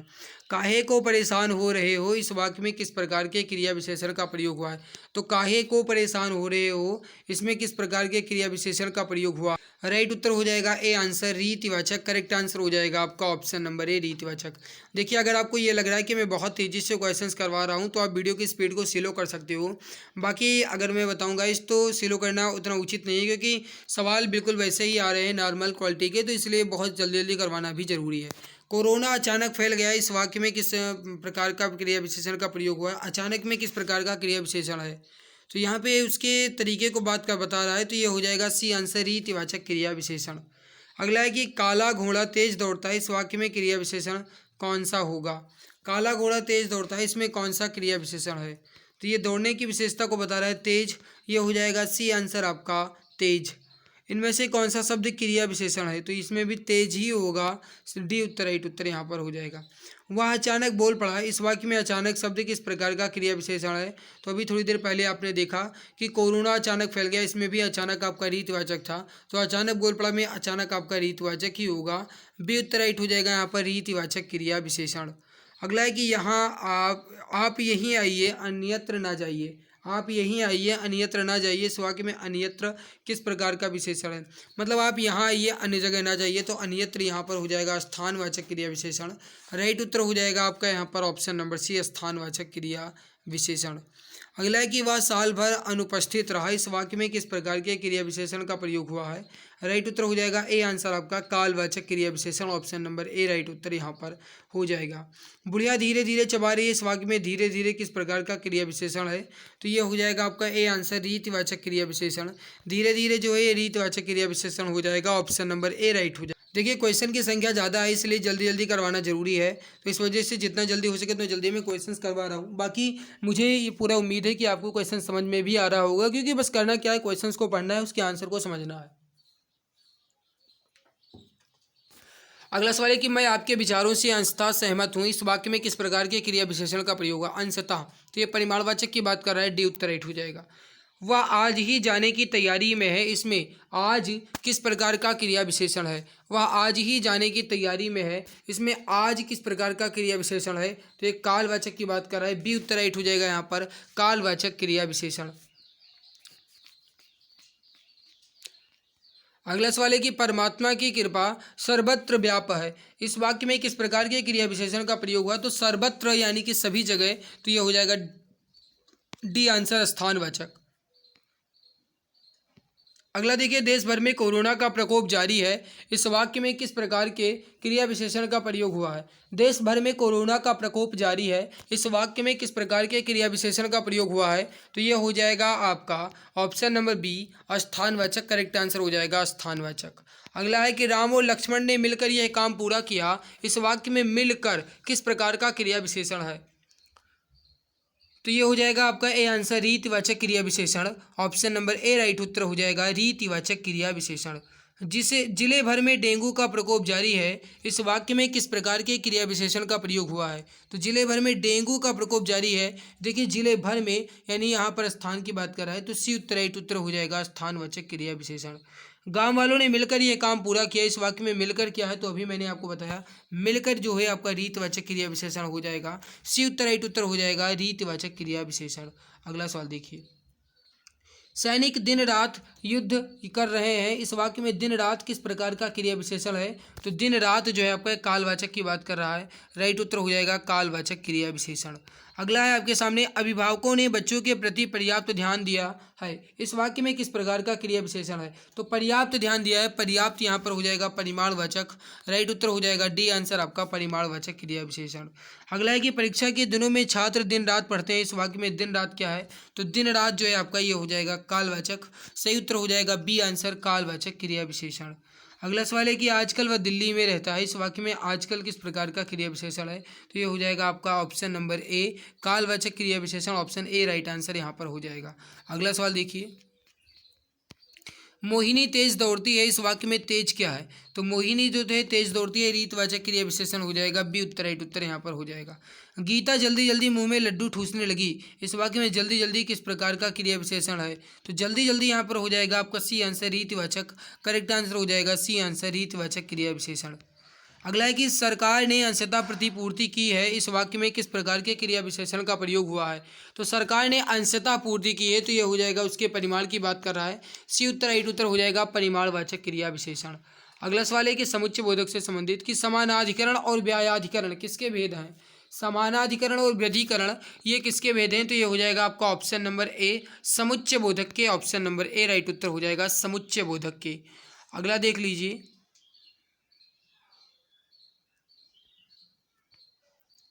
हाँ अब अगला चैप्टर है चैप्टर नंबर 8, जिसमें तत्सम तद्भव और देशज विदेशज शब्दों को पढ़ना है। तो तत्सम और तद्भव, देशज और विदेशज ये शब्द अब हम पढ़ेंगे, ये काफ़ी इंपॉर्टेंट टॉपिक है, इससे सवाल एग्जाम में आता ही आता है। तो मेरे भाई इसको स्किप बिल्कुल भी ना कीजिएगा, हर एक सवाल को समझिएगा और हर एक प्रश्न को देखिएगा, इंपॉर्टेंट बहुत है, तो इस वजह से आप इसको समझते हुए चलिएगा। बाकी अगर आपको हमारी ये मेहनत अच्छी लग रही है तो एक बार क्लास को लाइक कर दीजिए, चैनल पर पहली बार आए हो तो चैनल को सब्सक्राइब कर लो, ताकि आने वाली हर एक नई क्लास की नोटिफिकेशन जो है आपको समय से मिला कर। तो प्लीज़ चैनल को सब्सक्राइब करके बेल बटन को सिलेक्ट ऑल पे जरूर क्लिक कर दीजिए, ताकि आने वाली हर एक नई क्लास की नोटिफिकेशन आपको समय से मिला करे। अच्छी लग रही है तो आप क्लास को लाइक तो करेंगे ही, मुझे पूरा पता है। बाकी इसकी प्लेलिस्ट मैंने अलग से बना दी है, तो गाइज आप प्लेलिस्ट को जाकर के चेक जरूर कर लीजिएगा, वहाँ पर आपको इसकी पुरानी क्लासेज, इसके अलावा और भी सब्जेक्ट की क्लासेज आपको प्लेलिस्ट के माध्यम से मिल जाएंगी, तो आप प्लेलिस्ट को एक बार जरूर चेक कर लीजिएगा। तो अब चैप्टर नंबर 8 तत्सम तद्भव और देशज विदेशज के सवालों को देखते। तो इसमें देखिए फर्स्ट सवाल है आपके सामने कि खिचड़ी किस प्रकार का शब्द है? खिचड़ी किस प्रकार का शब्द है? तो खिचड़ी यहाँ पर आपका हो जाएगा देशज शब्द। राइट उत्तर हो जाएगा ए आंसर यहाँ पर देशज। ऑप्शन ए राइट उत्तर यहाँ पर हो जाएगा। देखिए समझ लीजिए थोड़ा सा देशज शब्द होते कौन से हैं और देशज शब्द के बारे में थोड़ा सा समझ लीजिए। यहाँ पर देशज शब्द ऐसे शब्द हैं जिनकी उत्पत्ति का कोई पता नहीं और ये शब्द स्थानीय लोगों द्वारा आवश्यकता अनुसार समय समय पर गढ़ लिए जाते हैं। अन्य प्रचलित देशज शब्द जैसे जूता, पगड़ी, खिड़की, झंझनाहट, लोटा, ये सब जो है ये देशज शब्दों के उदाहरण हैं। लीचू किस भाषा का शब्द है? लीचू किस भाषा का शब्द है? तो ये हो जाएगा डी आंसर चीनी भाषा का शब्द। चीनी भाषा के अन्य शब्द जैसे लीची और चाय। भ्रमर शब्द का तद्भव रूप कौन सा होगा? भ्रमर शब्द का तद्भव रूप कौन सा होगा? तो भ्रमर का तद्भव पूछा गया तो भौरा हो जाएगा। सही उत्तर हो जाएगा आपका डी आंसर भौरा। अगला देख लीजिए, इनमें से तत्सम शब्द का चयन कीजिए। आपको बताना है इसमें इनमें से तत्सम शब्द कौन सा है। इनमें से तत्सम शब्द का चयन करना है तो ये हो जाएगा आपका ऑप्शन नंबर बी मुख है, यहाँ पर हो जाएगा तत्सम। देख लीजिए मुख का जो तद्भव होगा ये मुंह होगा, जीवा का तद्भव होगा जीभ और कर्ण का तद्भव होगा कान और दंत का तद्भव होगा दांत। किवाड़ शब्द इनमें से क्या है? किवाड़ जो है आपका ये होता है तद्भव। राइट उत्तर हो जाएगा ए आंसर तद्भव। देख लीजिए कपाट जो है ये होगा तत्सम और किवाड़ जो है ये होगा तद्भव। कर्पूर का तद्भव शब्द होगा कपूर, कोटि का तद्भव होगा करोड़ और किरण का तद्भव होगा किरण और गोधूम का तद्भव होगा गेहूं। नेक्स्ट सवाल देखिए, नृत्य का तद्भव रूप कौन सा होगा? नृत्य का तद्भव रूप कौन सा होगा? तो ये होगा बी आंसर नाच। नृत्य का तद्भव होगा नाच। अगला है कि मुक्त का तद्भव रूप क्या होगा? तो ये हो जाएगा आपका डी आंसर मोती। करेक्ट आंसर हो जाएगा आपका डी आंसर मोती। रज्जू शब्द का तद्भव रूप कौन सा होगा? रज्जू शब्द का तद्भव रूप कौन सा होगा? तो ये हो जाएगा आपका ऑप्शन नंबर बी रस्सी। रज्जू का तद्भव होगा रस्सी, तो बी उत्तर यहाँ पर राइट उत्तर हो जाएगा। पदार्थ शब्द का तद्भव रूप कौन सा होगा? पदार्थ शब्द का तद्भव रूप कौन सा होगा? तो पदार्थ शब्द का तद्भव जो होगा ये होगा ए आंसर पैदल। करेक्ट उत्तर हो जाएगा आपका ऑप्शन नंबर ए पैदल। पदार्थ का तद्भव पैदल होगा। निम्नलिखित में से कौन सा शब्द तद्भव है? आपको बताना है कि इसमें से तद्भव शब्द कौन सा है। तो तद्भव यहाँ पर पूछा जा रहा है। राइट उत्तर हो जाएगा आपका ये हो जाएगा ऑप्शन नंबर ए दिवाली। दिवाली जो है आपका तद्भव है और दीपावली आपका तत्सम हो जाएगा। देख लीजिए दुबे का जो तत्सम शब्द होता है ये होता है द्विवेदी और दाई का तद्भव होता है धात्री, दाई का तत्सम होता है धात्री और दोना का तत्सम होता है द्रोण। नेक्स्ट है कि इनमें से तद्भव शब्द का चयन कीजिए। आपको बताना है इनमें से तद्भव शब्द कौन सा है। तद्भव तद्भव शब्द इसमें से आपका हो जाएगा आधा और इसका तत्सम जो होगा ये होगा अर्ध। नेक्स्ट है आपके सामने कि तिलक किस प्रकार का शब्द है। तिलक किस प्रकार का शब्द है? तो तिलक आपका जो है तत्सम शब्द है। बी उत्तर राइट उत्तर हो जाएगा तत्सम। और जो तिलक है ये तत्सम है, इसका जो तद्भव होगा ये होगा टीका। तद्भव होगा इसका टीका। नेक्स्ट है आपके सामने कि मौक्तिक शब्द का तद्भव रूप क्या होगा। तो मौक्तिक शब्द का तद्भव रूप जो होगा ये होगा मोती। सही उत्तर हो जाएगा आपका ए आंसर मोती। देखिए मृतिका जो है इसका तद्भव होगा मिट्टी और मृत श्वासा जो है इसका तद्भव होगा मौसी और मृत्यु का तद्भव होगा मौत। वासगृह शब्द का तद्भव रूप कौन सा होगा? वासगृह शब्द का तद्भव रूप होगा ये होगा ऑप्शन नंबर ए वसेरा। ए आंसर राइट हो जाएगा वसेरा। देखिए अगला है कि इनमें से तद्भव शब्द का चयन कीजिए। क्वेश्चन नंबर 15 है, इनमें से तद्भव शब्द का चयन करना है। तद्भव आपको बताना है। तो इसमें तद्भव आपका हो जाएगा ए आंसर निडर। निडर आपका तद्भव होगा। इसका तत्सम होगा वो होगा निर्भय। निडर का जो तत्सम होगा वो होगा निर्भय। निर्भय निर्भय ठीक। देखिए कमल जो है इसका तद्भव होगा वो होगा कमल और ताम्र जो है इसका तद्भव होगा तांबा और जीर्ण का तद्भव होगा जर्जर। इनमें से कौन सा शब्द एकल का तद्भव शब्द है? इनमें से कौन सा शब्द एकल का तद्भव शब्द है? एकल। एकल का तद्भव होगा वो होगा अकेला। तो सी उत्तर राइट उत्तर हो जाएगा यहाँ पर अकेला। एकल का तद्भव शब्द अकेला। देखिए समझ लीजिए एकल का तद्भव होगा अकेला, आम्र का तद्भव होगा आम, अग्नि का तद्भव होगा आग, चूर्ण का तद्भव होगा चूरन और ताम्र का तद्भव होगा तांबा। आगे बढ़ते हैं। अगला सवाल है कि अज्ञान शब्द का तद्भव रूप कौन सा होगा। अज्ञान शब्द का तद्भव रूप कौन सा होगा। तो अज्ञान का तद्भव होगा अजान। देखिए अजान होगा, अनजान नहीं होगा, इसको ध्यान रखिएगा। तो बी उत्तर राइट हो जाएगा यहाँ पर अजान। थोड़ा सा स्लो बोल रहा हूँ क्योंकि अब मैं थोड़ा बाहर आ गया हूँ, अभी तो मैंने रूम पे था, तो इस वजह से थोड़ा सा मतलब वहाँ पे आवाज़ सही आती थी लेकिन गर्मी ज़्यादा लग रही थी तो बाहर आ गए हैं। ठीक है, तो अजान यहाँ पर राइट उत्तर होगा, बी उत्तर राइट उत्तर होगा। ओके, देख लीजिए कुछ इंपॉर्टेंट पॉइंट हैं आपके लिए। जैसे अज्ञान का तत्व होगा अजान, अग्नि का तत्व होगा आग, धैर्य का तत्व होगा धीरज, श्रावण का तत्व होगा सावन और क्षार का तत्व होगा खार। इनमें से कौन सा शब्द गृध्र शब्द का तद्भव शब्द है। इसका राइट उत्तर हो जाएगा आपका ए आंसर गीध। करेक्ट उत्तर हो जाएगा ए आंसर गीध। ठीक, अगला सवाल देख लीजिए। निम्नलिखित में से कौन सा शब्द तद्भव नहीं है। देखिए यहाँ पर अगर कहा जाए तो चना, चकवा, चमार ये तद्भव है, लेकिन चंद्र जो है तद्भव नहीं, ये आपका तत्सम है। तो डी उत्तर राइट उत्तर यहाँ पर हो जाएगा। और जो चंद्र है इसका तद्भव शब्द होगा चांद। ठीक, अगला देख लीजिए। निम्नलिखित में से कौन सा शब्द तद्भव नहीं है। इसमें भी आपको बताना है कौन सा तद्भव नहीं है, मतलब तत्सम कौन सा है। तो इसका राइट उत्तर हो जाएगा डी आंसर एकादश। एकादश जो है आपका ये तद्भव नहीं है, तत्सम है। और जो इसका तद्भव होता है वो होता है 11। इसका जो तत्सम तद्भव होता है ये होता है 11। ठीक, नेक्स्ट सवाल आपके सामने है कि श्रृंगार शब्द का तद्भव रूप कौन सा होगा। श्रृंगार शब्द का तद्भव रूप कौन सा होगा। तो श्रृंगार का तद्भव जो होगा ये होगा श्रृंगार। सही उत्तर हो जाएगा आपका ए आंसर श्रृंगार। श्रृंगार शब्द का तद्भव होगा श्रृंगार। अगला सवाल देख लीजिए। विद्युत शब्द का तद्भव रूप क्या होगा। विद्युत शब्द का तद्भव रूप क्या होगा। तो विद्युत का तद्भव जो होगा ये होगा बिजली। डी उत्तर राइट उत्तर यहाँ पर हो जाएगा। सौभाग्य शब्द का तद्भव रूप कौन सा होगा। सौभाग्य शब्द का तद्भव रूप होगा सुहाग। सही उत्तर हो जाएगा आपका बी आंसर सुहाग। क्षत्रिय शब्द का तद्भव रूप क्या होगा।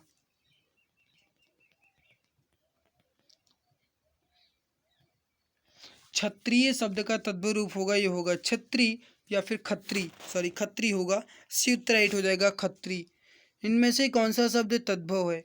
आपको बताना है कि इनमें से कौन सा शब्द तद्भव है।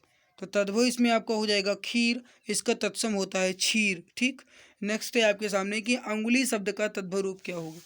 अंगुली शब्द का तद्भव रूप क्या होगा। तो अंगुली एक तत्सम शब्द है और इसका तद्भव रूप जो होगा ये होगा उंगली। तो ये हो जाएगा डी उत्तर उंगली। ठीक, अगला है कि कर्ण शब्द का तद्भव रूप क्या होगा। कर्ण शब्द का तद्भव रूप क्या होगा। तो कर्ण का तद्भव होगा ये होगा कान। बी उत्तर राइट हो जाएगा यहाँ पर आपका कान। ठीक है, अगला देख लीजिए। इनमें से कौन सा शब्द तद्भव है। तो इसका राइट उत्तर हो जाएगा यहाँ पर देखिए धतूरा, जुआ, डोरा ये सभी तद्भव शब्द हैं। सही उत्तर हो जाएगा डी आंसर इनमें से सभी।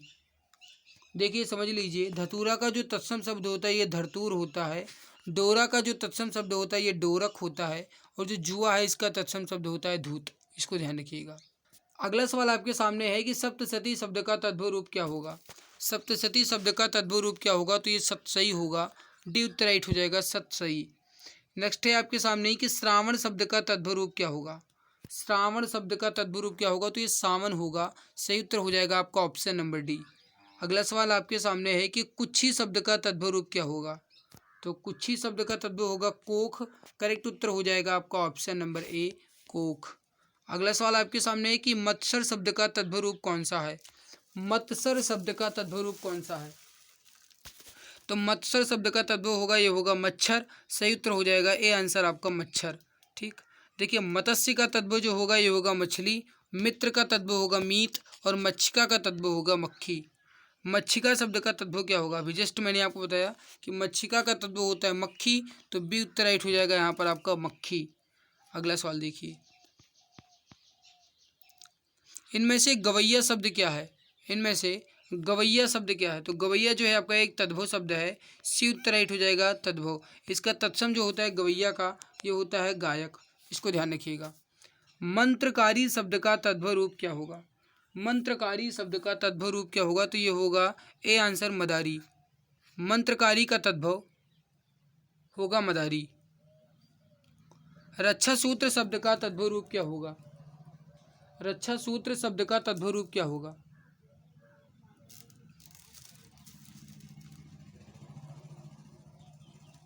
तो देखिए रक्षा सूत्र शब्द का जो तद्भव रूप होगा ये होगा सी आंसर राखी। ऑप्शन नंबर सी राइट उत्तर यहाँ पर हो जाएगा। निम्नलिखित में से कौन सा शब्द तद्भव है? राइट उत्तर हो जाएगा डी आंसर भौरा। ये तद्भव है। इसका तत्सम जो होता है ये होता है भ्रमर। इसका तत्सम जो होता है ये होता है भ्रमर। अगला सवाल है कि निम्नलिखित में से कौन सा शब्द तद्भव नहीं है? तो तद्भव नहीं है तो मतलब तत्सम इसमें से कौन सा है? तो ये हो जाएगा आपका बी आंसर कमल। कमल आपका इसमें तत्सम है और इसका जो तद्भव होता है वो होता है कमल। ये मैंने आपको पहले भी बता रखा है। रागी शब्द का तद्भव रूप क्या होगा? रागी शब्द का तद्भव रूप क्या होगा? ये सवाल इंपॉर्टेंट है। तो रागी शब्द का जो तद्भव होगा ये होगा रानी। ध्यान रखिएगा, रागी का जो तद्भव है ये होगा रानी। कुछ इंपॉर्टेंट यहाँ पर दिए गए हैं, इसको ध्यान दीजिएगा।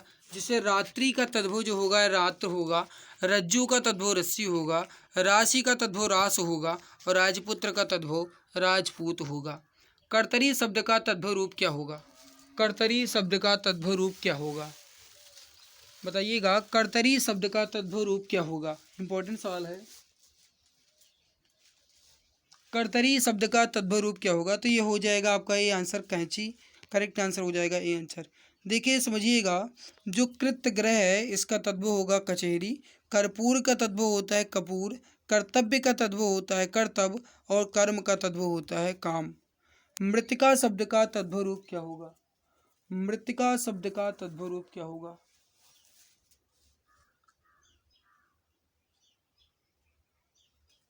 मृतिका शब्द का तद्भव रूप क्या होगा? तो मृतिका शब्द का तद्भव जो होगा ये हो जाएगा बी आंसर मिट्टी। वी उत्तर राइट उत्तर हो जाएगा मिट्टी। अगला देख लीजिए, निम्नलिखित में से कौन सा शब्द तद्भव नहीं है? तो इसमें से तद्भव नहीं है मतलब तत्सम है। तो अग्नि जो है आपका तत्सम है, इसका तद्भव आग होता है। निम्नलिखित में से कौन सा शब्द तद्भव नहीं है? इसमें भी आपको बताना है कौन सा तद्भव नहीं है।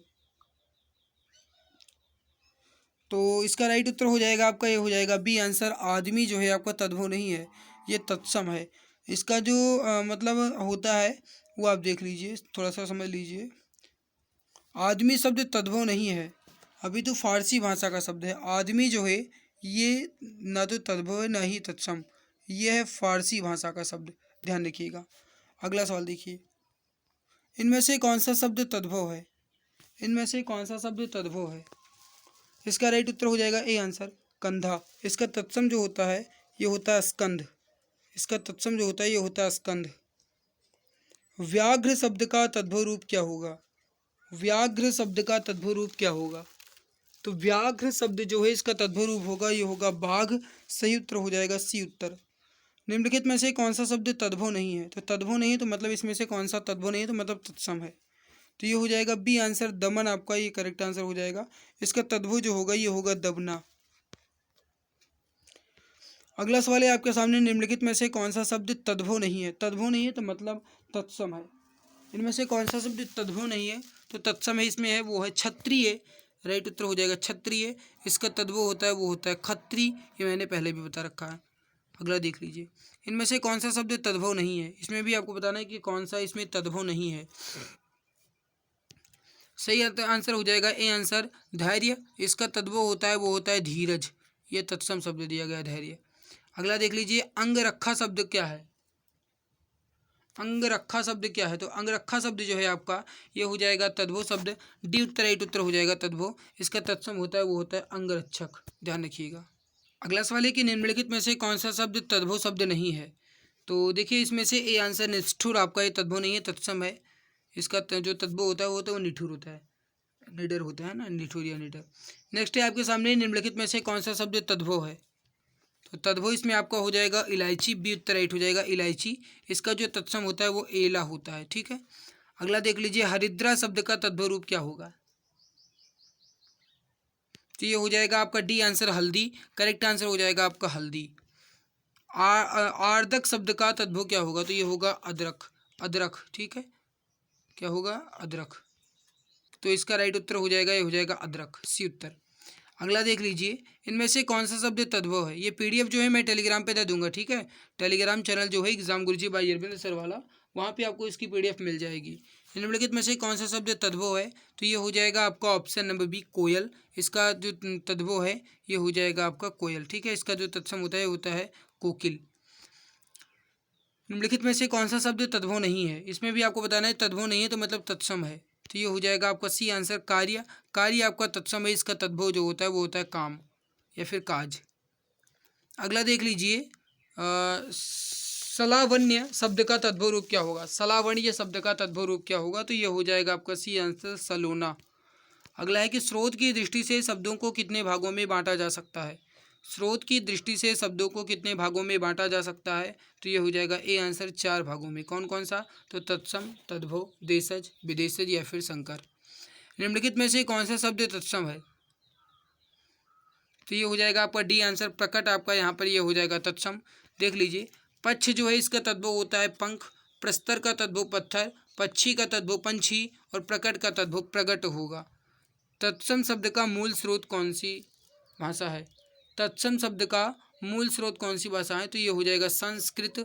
डी उत्तर राइट उत्तर हो जाएगा यहाँ पर आपका संस्कृत। अगला है कि कान शब्द का तत्सम रूप कौन सा होगा? तो ये हो जाएगा बी आंसर कर्ण। कान का तत्सम होगा कर्ण। मोर का तत्सम शब्द कौन सा होगा? मोर का तत्सम होगा मयूर। तो ये हो जाएगा आपका ए आंसर मयूर। अगला है आपके सामने, बहुत इजी सवाल पूछे गए थे यूपीएससी 2021 में। अनाड़ी का तत्सम रूप कौन सा होगा? अनाड़ी का तत्सम रूप जो होगा ये होगा अनार्य। राइट उत्तर होगा ए आंसर अनार्य। इनमें से कौन सा युग्म तत्सम शब्दों का युग्म नहीं है? तत्सम शब्दों का युग्म नहीं है। तो इसमें से अगर कहा जाए तो आपका डी आंसर दधि और भात ये नहीं है, बल्कि मत्स्य, मृग, कर्म, विद्या, ज्ञान क्षेत्र ये सब तत्सम शब्दों के ही युग्म हैं। अगला है आपके सामने, इनमें से तत्सम शब्द का चयन कीजिए। आपको इसमें से भी तत्सम शब्द ही बताना है कौन सा है। तो ये हो जाएगा आपका ए आंसर जलद। करेक्ट आंसर हो जाएगा आपका ऑप्शन नंबर ए। इनमें से कौन सा शब्द तत्सम है? तो ये हो जाएगा आपका ए आंसर अग्र। आपका ये हो जाएगा तत्सम। इसका तद्भव होगा वो होगा आगे, ठीक।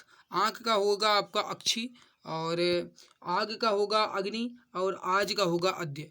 नारियल का तत्सम शब्द कौन सा होगा? नारियल का तत्सम ये होगा नारिकेल। तो ये हो जाएगा आपका ऑप्शन नंबर डी नारिकेल, ठीक। नेक्स्ट देखिए, देवर शब्द का तत्सम रूप कौन सा होगा?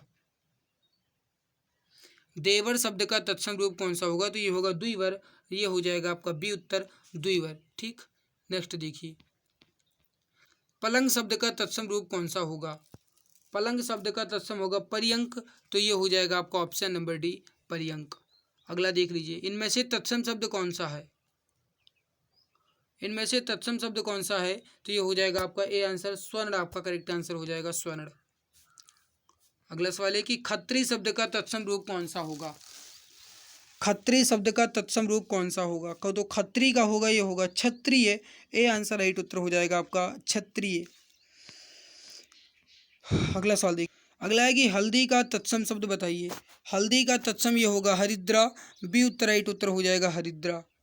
निम्नलिखित में से तत्सम शब्द कौन सा है? इसमें भी आपको बताना है कि तत्सम कौन सा है। तो ये हो जाएगा आपका ऑप्शन नंबर बी यमुना। आपका तत्सम है। इसका तत्सम जो तद्भव होता है ये होता है आपका जमुना। इसका जो तद्भव होगा ये होगा जमुना। अगला है कि इनमें से कौन सा शब्द तत्सम है? इसका राइट उत्तर हो जाएगा सी आंसर शून्य। आपका जो है ये तत्सम शब्द है। इसका जो तद्भव होगा ये होगा सूना। इसका जो तद्भव होगा वो होगा सूना। अगला सवाल है कि इनमें से कौन सा शब्द तत्सम शब्द है? राइट उत्तर हो जाएगा आपका ए आंसर मेघ। मेघ जो है आपका ये तत्सम शब्द है। राइट उत्तर हो जाएगा ए आंसर मेघ। मेघ का जो तद्भव होगा ये होगा मेघ। इनमें से कौन सा शब्द तत्सम है? इसमें भी आपको बताना है तत्सम कौन सा है। तत्सम इसमें से आपका हो जाएगा ये हो जाएगा डी आंसर नव्य। नव्य आपका तत्सम है। इसका तद्भव जो होगा ये होगा नया। निम्नलिखित में से कौन सा शब्द तत्सम है? इसमें भी आपको तत्सम ही बताना है। राइट उत्तर हो जाएगा आपका ये हो जाएगा बी आंसर वर्षा। करेक्ट आंसर हो जाएगा यहाँ पर आपका ऑप्शन नंबर बी। अगला है कि इनमें से तत्सम शब्द कौन सा है? इसमें भी आपको तत्सम ही बताना है कि इनमें से तत्सम शब्द कौन सा है। ये हो जाएगा डी आंसर मनुष्य। इसका तद्भव होता है वो होता है मानुष। अगला आपके सामने है कि निम्नलिखित में से कौन सा शब्द तत्सम नहीं है, मतलब तद्भव है। तो ये हो जाएगा आपका सी आंसर। कमरा जो है आपका तद्भव शब्द है, इसका जो तत्सम होता है वो क्या होता है?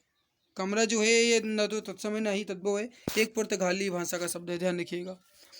अगला है कि निम्नलिखित में से कौन सा शब्द तत्सम है? तो इसका राइट उत्तर हो जाएगा आपका, ये हो जाएगा सी आंसर गोपाल। गोपाल जो है आपका एक तत्सम शब्द है, इसका जो तद्भव होता है ये होता है ग्वाल। अगला है कि निम्नलिखित में से कौन सा विकल्प तत्सम और तद्भव की दृष्टि से सही नहीं है? इसमें से कौन सा विकल्प तत्सम और तद्भव की दृष्टि से सही नहीं है? राइट उत्तर हो जाएगा आपका बी आंसर रात्रि और निशा। ये गलत है, रात्रि और रात होना चाहिए, तो ये निशा नहीं, यहाँ पर रात होना चाहिए। बाकी सही है, पाषाण का पाहन, सुकर का सुअर और नृत्य का नाच, ये सही है। निम्नलिखित में से कौन सा तत्सम शब्द नहीं है? तत्सम नहीं है मतलब तद्भव है, तो इसका राइट उत्तर जो हो जाएगा ये हो जाएगा ए आंसर राइट हो जाएगा जोगी। जोगी जो है आपका तत्सम नहीं है, ये तद्भव है, इसका जो तत्सम होगा वो होगा योगी। इनमें से कौन सा शब्द तत्सम नहीं है? तत्सम नहीं है मतलब तद्भव है, तो दीठ ही आपका राइट उत्तर हो जाएगा, बी उत्तर यहाँ पर हो जाएगा। इसका जो तत्सम होता है वो होता है दृष्टि। संस्कृत के वह शब्द जो हिंदी में बिना किसी परिवर्तन के प्रयुक्त होते हैं क्या कहलाते हैं? संस्कृत के वह शब्द जो हिंदी में बिना किसी परिवर्तन के प्रयुक्त होते हैं उन्हें तत्सम शब्द कहा जाता है, तो सी उत्तर राइट हो जाएगा। इनमें से कौन सा शब्द तत्सम है? सही उत्तर हो जाएगा आपका ए आंसर रुक्ष जो है आपका तत्सम है, इसका जो तद्भव होता है ये होता है रूखा। निम्नलिखित में से कौन सा शब्द तत्सम है? सही उत्तर हो जाएगा आपका, ये हो जाएगा डी आंसर जम्बुल। जम्बुल जो है आपका तत्सम शब्द है, इसका जो तद्भव होगा ये होगा जामुन। जम्बुल का जो तद्भव होगा ये होगा जामुन। अगला सवाल है आपके सामने कि इनमें से कौन सा शब्द तत्सम है? इसका सही उत्तर हो जाएगा सी आंसर पवन आपका जो है ये तत्सम शब्द है, इसका जो तद्भव शब्द होता है ये होता है पवन, ध्यान रखिएगा। अगला सवाल देखिए, इनमें से कौन सा शब्द तत्सम शब्द है? इसका राइट उत्तर हो जाएगा सी आंसर अंक जो है आपका तद्भव है, इसका जो तत्सम शब्द होता है ये होता है आंक। अगला सवाल है कि निम्नलिखित में से कौन सा शब्द तत्सम है? तत्सम तद्भव से यार जी तंग हो गया, कब खत्म होगा? निम्नलिखित में से कौन सा शब्द तत्सम है? तो तत्सम इसमें पूछा जा रहा है, तो बी उत्तर राइट हो जाएगा उद्गम। इसका जो तद्भव होता है ये होता है उगना। निम्नलिखित में से कौन सा शब्द तत्सम है? इसका राइट उत्तर हो जाएगा सी आंसर केतकी आपका जो है ये एक तत्सम शब्द है, इसका तद्भव जो शब्द होता है वो होता है केवड़ा और करेरा, ये तत्सम शब्द नहीं है, ठीक है। निम्नलिखित में से घोटक शब्द क्या है? तो घोटक शब्द आपका एक तत्सम शब्द है, इसका तद्भव घोड़ा होता है। निम्नलिखित में से तद्भव शब्द कौन सा है? तद्भव राइट उत्तर हो जाएगा डी आंसर नींद आपका ये है, ये हो जाएगा तद्भव। तत्सम तद्भव की कौन सी जोड़ी सही नहीं है?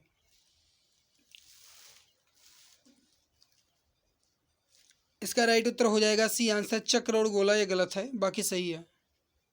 कौन सा शब्द तत्सम है?